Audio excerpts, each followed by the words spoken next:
Ang Pranses na ito ay aksidenteng nabangga ang migrante mula sa gitnang silangan. Dito lang, aksidenteng nabangga niya ito. Agad siyang humingi ng paumanhin.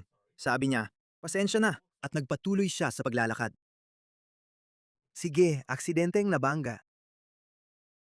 Sabi niya, pasensya na. Tapos nagpatuloy siya sa paglalakad. At biglang inilabas ng lalaking ito ang kanyang kutsilyo. Sinundan siya at sinaksak siya sa leg. At pagkatapos, umalis siya na parang walang nangyari. Tingnan mo ito. I-blur mo na lang yung parte ng pananaksak, ha? Ayaw naming magkaroon ng kahit anong. Tingnan mo to.